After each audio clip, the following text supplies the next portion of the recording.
Look, I'm black guy. Hello, how may I help you? Hey, Habibi, look, my hang low ain't working like it's supposed to. You got any of them sex pills? May I randomly suggest one of these generic products? Nah. You should take the A game, little bro. Bling bling for the ding ding. Nah. You shouldn't be taking that poison, little bro. Here, try one of mine. Yes, right. A game will make a girl give you her credit card number. It is very true. Plus, it's an all-natural solution for men. Not like these gas station pills gonna make your manhood shrivel up and fall off. Oh my golly, he's right. A-game is an all-natural solution for men. And you take it and it give you energy and libido and your vitality will be out the roof. I feel it kicking in already. I'm gonna go home and show my girl. Okay, but don't forget to drink 16 to 32 ounces of water. Hey, baby. Ooh, look who brought their A game. And the A is for apocalypse, cause I'm about to blow your back up. Ow! Ooh, I love it when you bring your...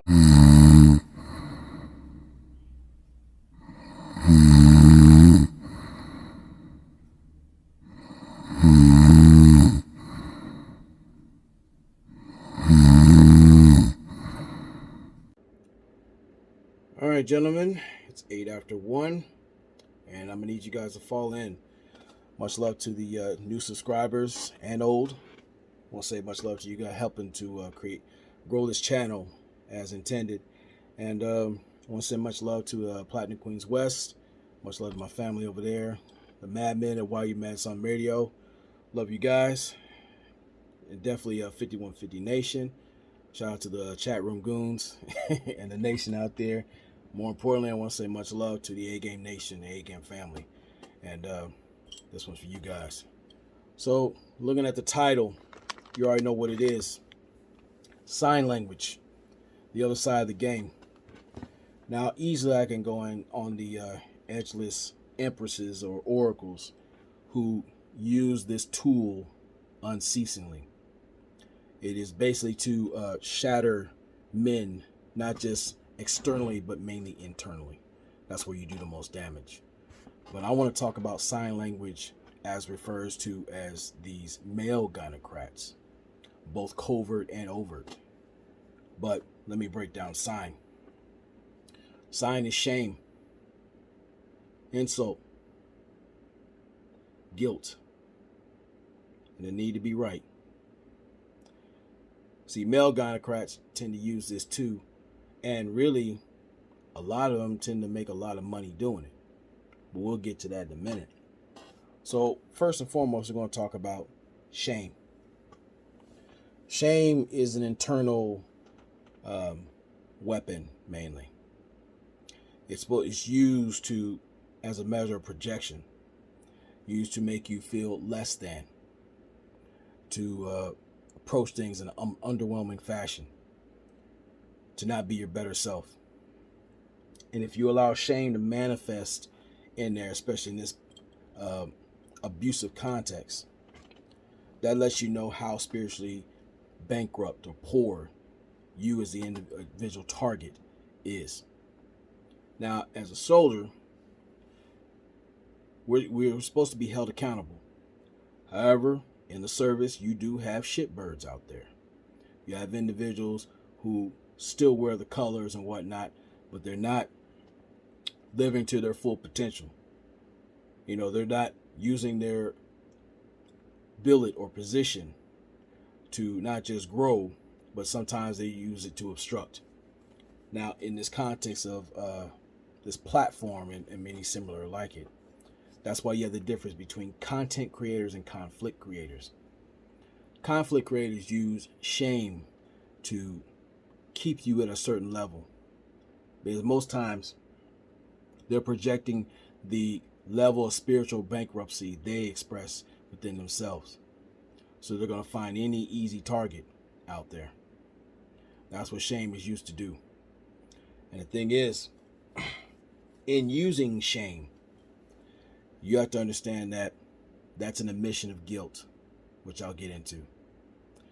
That person is underwhelming or underperforming as they should be. So they want to drag as many people down using words, using actions, or what have you. Like, for instance, you'll have individuals who try to shame you into monetizing their mediocrity. How many times have you ran into these cyberspace panhandlers the aggressive kind mainly. People who want you to pay them to hear them go on unceasingly about nothing. They'll use buzzwords or a cornucopia of bullshit just to steal away time from you and make themselves feel good in pilfering your resources. See, this is why it's important in the A-game family, especially when we talk about quality over quantity. And when you value quality people, when you use shame, you expect them to reach a certain expectation to better them, to represent themselves better. But when you're using sign language, you use shame as a extortion tactic. Well, if you don't do this, I'm going to hold my breath and, really show you how much of a clown I can be. Use your imagination on that. Now we're going to talk about insults. Now, here's a weapon that often bludgeons the spirit. Most times they look for an audience to insult people. But words are one thing. What you need to worry about is them insulting your intelligence. Now, when it comes down to it, they use insults mainly in a poor context because whatever you have within you literally scares the shit out of them. So, an example, when we debuted the Black Manosphere magazine, you had a whole slew of idiots who had so much to say. But that's when I was trying to convey in the Crickets and Ants video, where you had a whole lot of chirping for a moment. But when's the last time you heard a cricket chirping in the wintertime? Since winter is coming. Now, a lot of these individuals like to use insults to try to pigeonhole you into a position of, or the illusion of immobility. Now, when it comes to you being well-versed in your eternal five, we're talking about your spirituality, your spiritual, knowing yourself and who you are, your health, which can lead to depression if you allow these insults to hit home. Your family, you take that seriously. You talk about your dwelling and your appearance. Those internal five. See, when you got those locked down tight, all those insults don't mean shit. They bounce off like water off a duck's back, as they should. And all you're seeing is they're basically using that as a paper mache shield for themselves. See, you becoming your greater self, that only adds insult to injury to them, because they realize when they look in the mirror, they see a shitbird. They see a person that hasn't applied themselves, or it's just not in them to get at a certain level. That's why they try to keep you down like an anchor around your ankle. But let's get into the guilt part.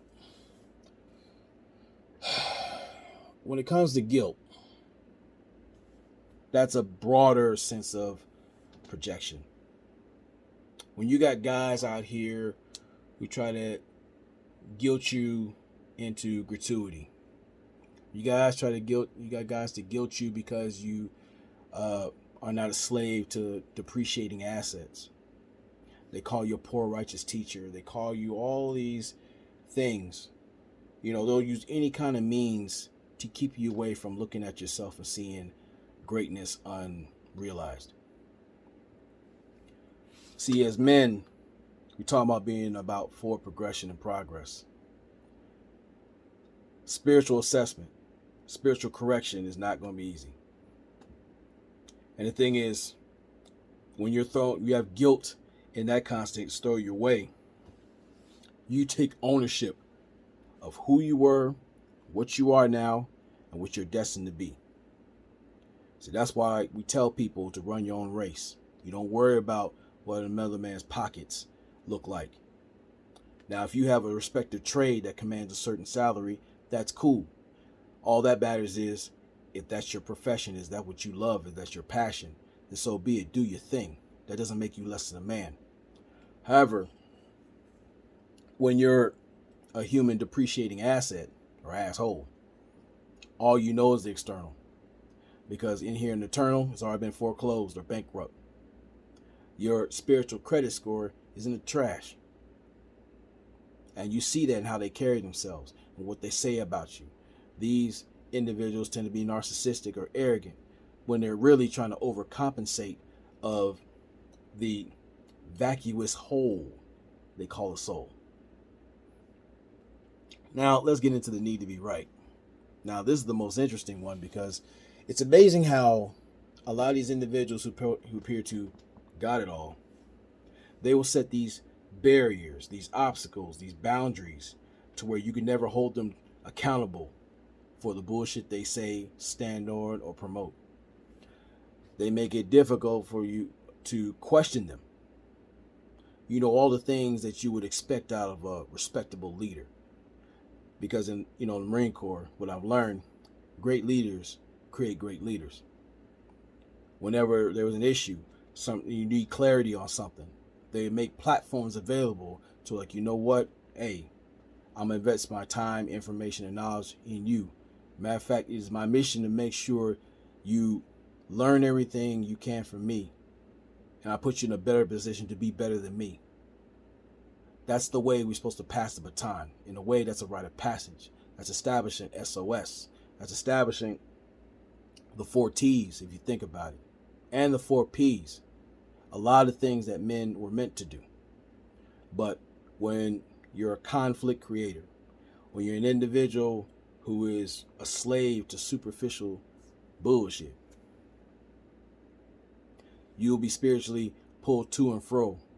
Your morality compass is always going to be spinning because you're literally down for anything, to talk about anything, to fucking promote anything for $1 or pro bono. Whatever gets you, makes you a slave to the algorithm. You know, do anything for likes, do anything to cloutfish, do anything for 30 shekels of silver, whatever have you.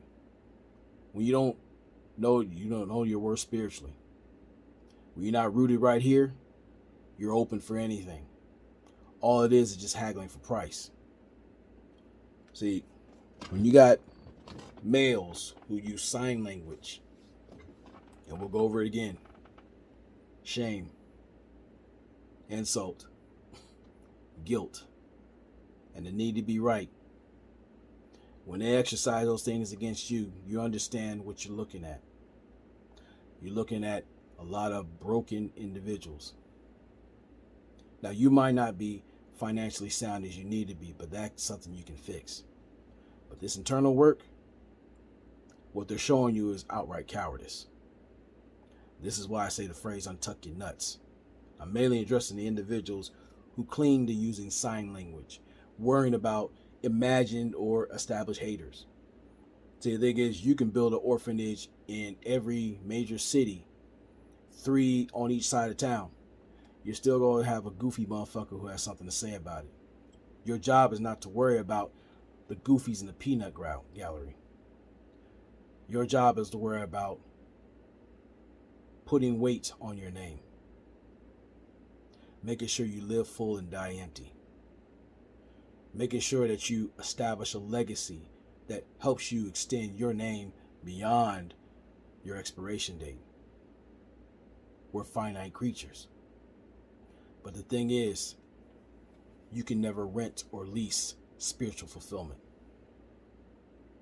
As I said in the previous video, what happens when you can't fuck your way to fulfillment? What happens when you do have a family, but they can't stand your ass? You have kids who are willing to literally burn the money in the memory of you. What happens when your house, you have a mansion, but the woman you have in there doesn't like your ass? That she's getting tossed up by the pool boy, the mailman, and whoever else just to spite you. See, a lot of these individuals, what I've learned in our travel to Charlotte, we weren't worried about shaming language. We were looking to use hope. We were looking to use humility. onus, praise, and empathy. All those things were not just felt but exercised in real time. And it wasn't scripted. It's what it was. We gathered together. We got tired. Number one, we got tired of talking about it. So the thing was, we hoped to make the time to make it a reality. Now, we planned to do Vegas, but the thing is, it was a benefit that we didn't. We had open minds, and we were willing to go out there like, you know what? Let's go make this happen. And we made it happen. See, hope is inspirational. Now, hope can be used to torture someone, but the thing is, in this context, hope is about setting that creative fire within each other. That's what happened to us. All of us were on fumes. We were figuring out what are we going to do because we were kind of lagging. And then spending that time with great people. People like the Crimson Cure, DS1, and the Bishop. Awesome people. And we create awesome memories being around each other, which we still talk about to this day. Now, the onus thing is like, we own the fact that we're not in the positions that we need to be, but you know what? We reassured each other that, you know what? This is what we're going to make happen. If we can make this happen, everything is possible. It's taking ownership of who we are, what we're about, and standing on it. Onus is a very powerful thing. That means you can't be using your past as a weapon to beat on you. Because one, you took ownership of it. And though you have a lot of these thieves who try to basically shame you into submission, when you take onus of your life and what you've done and who you were at the time, that means you made the necessary edits and you control the narrative. But the need to be right, of course, is a need for control. You're dealing with a lot of nonsensical control freaks. See, when I go into praise, and I'm going to get back to the other stuff in a minute. It goes back to praise. That's recognition. That's a masculine thing to give a man his props. And I'll say for an awesome lady in the Crimson Cure, she carried herself in a very feminine manner, which made it very easy for all of us men to act accordingly, to be our natural selves without hesitation nor stipulations. That's the thing. I praise people who breathe life into me, but more than anything, are able to breathe life into themselves. See, what these conflict creators won't do is offer genuine praise for the people who are making those baby steps, because sometimes that's all the energy they have at that time. When I see a lot of my peers start a chapter rough, but they come through it because of that relentless spirit, they are worthy of that praise. We need reassurance that we're going in the right direction. And there's some of these summer bitches who came out here and aborted the mission and decide like, you know what, I'm gonna sit there and help you guys because it'll make money. Or they don't fuck with you because it's not paying the bills. That's what separates quality over quantity. You start really assessing who's in your corner and who isn't. And the last part is empathy. A lot of us have been through some things, myself especially. But while I see brothers who go through things with a lot of these edgeless oracles and goofies over there, I'm very empathetic to a lot of plights of the brothers who've been swindled by guys who said they were on your team, by individuals who you built bonds with, but they broke them. Dealing with oath breakers instead of being curse breakers. You got guys that get out here who are living real time in real life. I ran into guys who were homeless. I ran into the guys who are dealing with mental issues. Some guys who are dealing in some relationships. Guys who are waging war in the pursuit of gaining their kids and returning their homes instead of these torn up houses. Those individuals who want to see actual communities rather than ethnic outposts. You have to have it takes a solid man who is rooted here to have a level of empathy and understanding. Like, you know what? because I might have certain things more than another person does.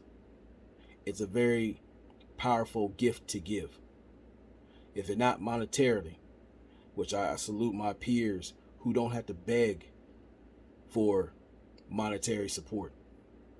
Just you invest in your time and energy. It does wonders.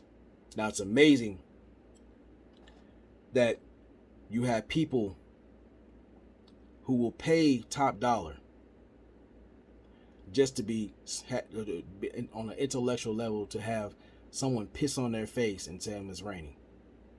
But see, with fellow peers that I've learned over time, I notice they give much of themselves. They understand what's going on out here and they want to see a difference. Now, it's cool that you have people who are willing to pay for honest and genuine content that people are willing to give. But the thing is, all those things have to work in concert. That way we could change these things. If we have an empathetic ear, an understanding of the issues that we deal with, which is why we have the report card, which will be addressed. All those things combine together, separate the men from the boys. The actual men who are shepherds versus the charlatans who are looking to make a quick buck, fucking you out of your resources and your time. So, with that being said, you already know what it is. Gentlemen, I'm going to leave you with this. Never allow your comfort zone to become your coffin. It always takes a pussy to expose and control one. More importantly, both civilian and soldier, across the board, I want you to look in the mirror and ask yourself, is your soul open? So you receive the command to fall out. I need you to do 3 things. Number 1, I need you to check your spiritual compass. And if you know and feel it's off, you do what you can to fully assess and reassess not just your spiritual bearings, but who's around you, who's keeping you lost or keeping you on point. You make those proper assessments and make the proper course corrections. If you need assistance or help, I'll leave my information out there either on the thumbnail, or I have my peers who make themselves available to make things happen via email. You can reach me at genuinearticle75@gmail.com or residentantihero on Twitter. Or even Ronin_redacted on Instagram. The second thing is, I need you to start looking into the mirror and get accustomed to just speaking life into yourself. We are used to people using sign language to keep us at a very underwhelming level. And they may say you're crazy talking to yourself. But it takes an insane motherfucker to deal with a lot of these sign language sons of bitches who mean you no good. And they're running to the bank while you're spiritually going to the poorhouse. I want you to look in the mirror and say, you're going to be great today. I am a curse breaker. I am my father's son. I am the one who's going to bring the family name to a higher level, higher than my expectations. And number 3, like, click, share, subscribe. Share this message with those who you feel need it. Because I took it upon myself that I'm going to exercise a leadership position alongside my brothers here, both in the immediate vicinity and beyond. If there's a content creator that I see more catered to you, I have no problem pointing you in their direction. Same thing as a leader. We understand that we don't have all the answers. That's why it's a challenge to us to go find the answers if needed and report back and make sure that the person that asked, we had that level of trust and rapport and understanding. That way, if I can't find it by myself, we go together and make it happen. See, we've been in this space too long. We've been hitching our wagons in this cyberspace desert and going nowhere. That shit ends today. But only as a collective that we put our weight behind our voices and stand on that. So with that being said, much love to you guys. Much love to my OGs, Dr. Holman. Much love to you, Spence, my OG Chili Chill, and a legion of others that, I've got mentioned on my big sis, Shonda. Much love to you guys. And as always,